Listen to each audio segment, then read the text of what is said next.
Surgiram novos detalhes chocantes sobre o tiroteio que ocorreu em Kiev em 18 de abril, quando um homem armado primeiro abriu fogo contra pedestres na rua e depois fez várias pessoas reféns em um supermercado, resultando posteriormente na sua eliminação pela unidade especial Corte. E hoje, o ministro do Interior da Ucrânia, Igor Klimenko, contou que o telefone do assassino, apreendido após sua eliminação, acabou sendo a principal chave para entender o atentado terrorista no distrito de Holosiiv, em Kiev, em 18 de abril.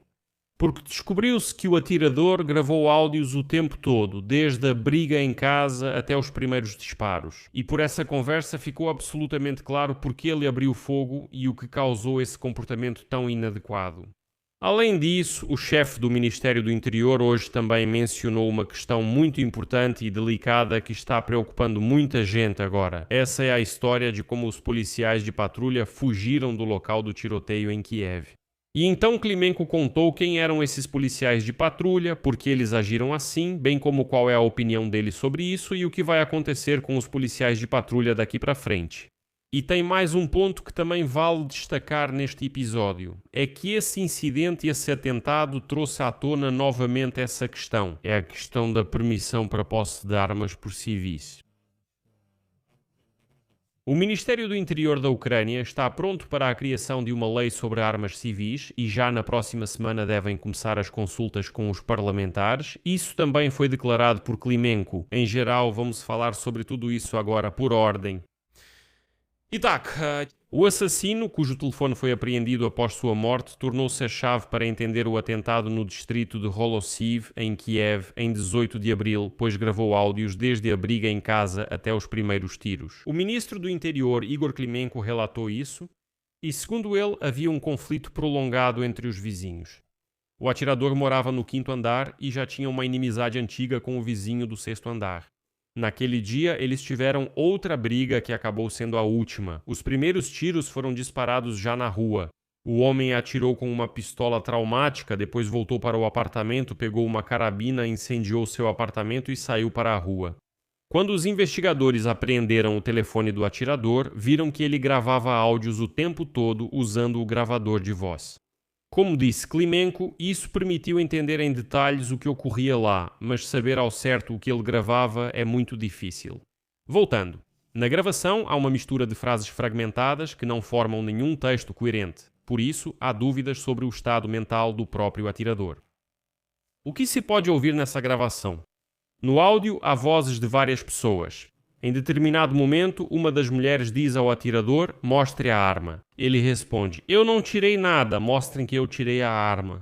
O homem que ele matou depois diz: "Você vai me contar alguma coisa, alguma besteira. Eu estava aqui, consertando alguma coisa, tomei a iniciativa, então fica bem." O atirador continua resmungando algo sobre algum diretor. E, segundo Klimenko, era assim que o vizinho do 6º andar chamava o atirador, e isso irritava o homem. O vizinho de cima o chamava de diretor. Então, e como afirmou o ministro, era uma mistura de palavras que, em princípio, não faziam sentido algum. Alguém dos presentes não aguentou e perguntou: "O disco está arranhado?" Depois disso, o atirador abriu fogo. E aqui surge uma pergunta importante. Por que afinal o atirador estava gravando áudio durante a briga com os vizinhos e por que ele abriu fogo depois disso? O ministro do Interior da Ucrânia, Klimenko, explicou por que isso poderia ter sido necessário. O homem já tinha um processo criminal anterior pelo artigo 125 que trata de lesões corporais leves. O processo foi encerrado na época porque houve acordo entre as partes, sem condenação. Por isso, a polícia acredita que o atirador mantinha esse registro de propósito. E como disse Klimenko, abre aspas, ou seja, ele pode nem ter pensado em atirar. Ele gravou o escândalo para evitar ser acusado no tribunal ou pela polícia de algo que disse. Mas ele ficou abalado, e isso dá para ouvir nas palavras dele na gravação. A carabina, do qual Vasilchenkov, esse é o sobrenome dele, atirou, estava registrado legalmente.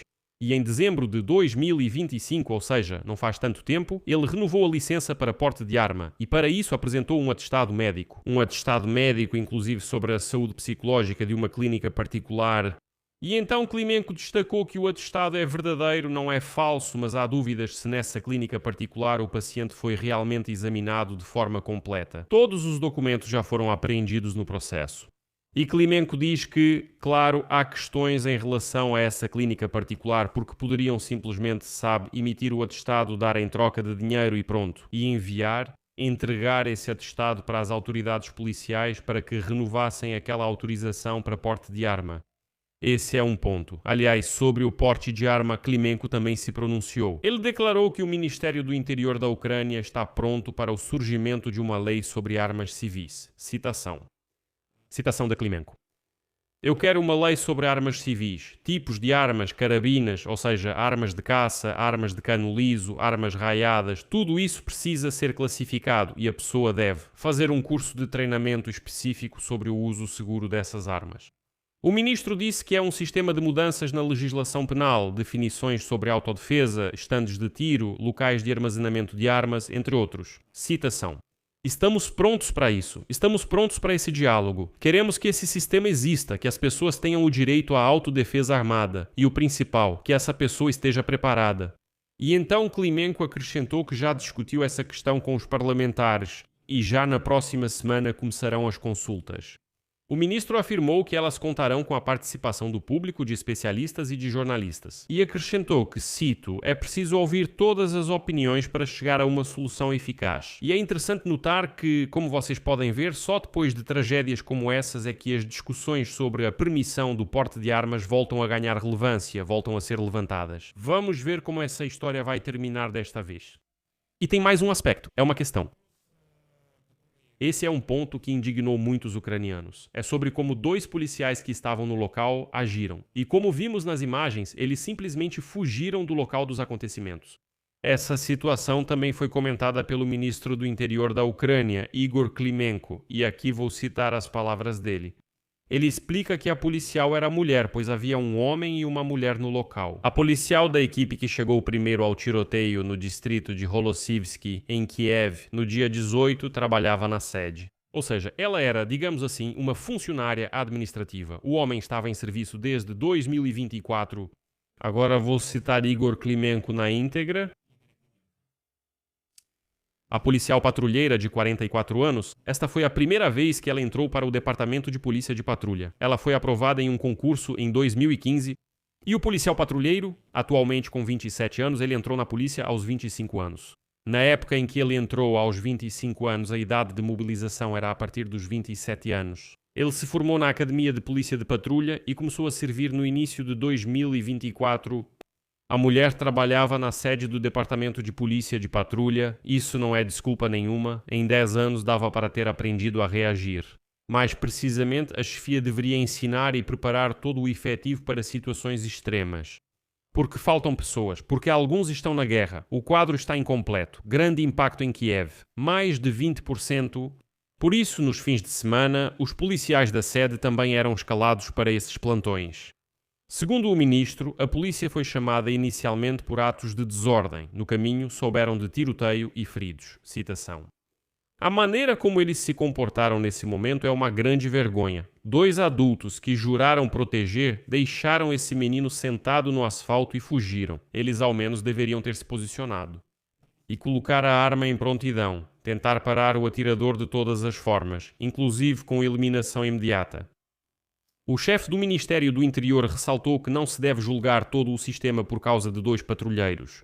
Naquele momento, essas 2 pessoas mostraram fraqueza psicológica. Ele disse que em poucos minutos chegaram outras equipes. Imediatamente, esse menino foi afastado e levado para o carro deles. Ou seja, depois disso, todos agiram de forma profissional, diz Klimenko. Os oficiais do CORD também agiram de forma rápida e profissional. As negociações duraram 40 minutos, o atirador andava pela loja, não reagia e estava em um estado alterado. Como afirmou o ministro, ele atirava simplesmente, já não ameaçava, não conversava com ninguém, apenas atirava sem pensar. Agentes das forças especiais do Ministério do Interior eliminaram o atirador.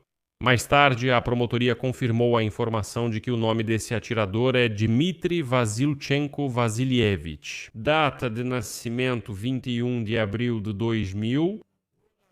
O homem nasceu em Moscou, tem cidadania ucraniana. Anteriormente morava em Bakhmut, na região de Donetsk, mas depois passou a viver no distrito de Holosiv, em Kiev. E agora os investigadores classificaram o assassinato de civis em Kiev como um ato terrorista que resultou na morte de pessoas. E pelas mãos desse terrorista já morreram oficialmente 7 pessoas. Vou deixar reticências. Sua opinião, suas conclusões, escreva nos comentários abaixo deste vídeo. Inscreva-se no canal, ative o sininho e não se esqueça de deixar o like. Se você quiser apoiar o trabalho deste canal no YouTube, ficarei grato pelo seu apoio. Isso pode ser feito através de qualquer doação ou assinatura paga de patrocínio pelos links e dados na descrição deste vídeo. Está escrito lá: apoiar o canal Alexei Petty. Escolha qualquer formato que seja conveniente para você ou acesse pelo código QR que está na sua tela. É isso. Se cuidem, tchau a todos.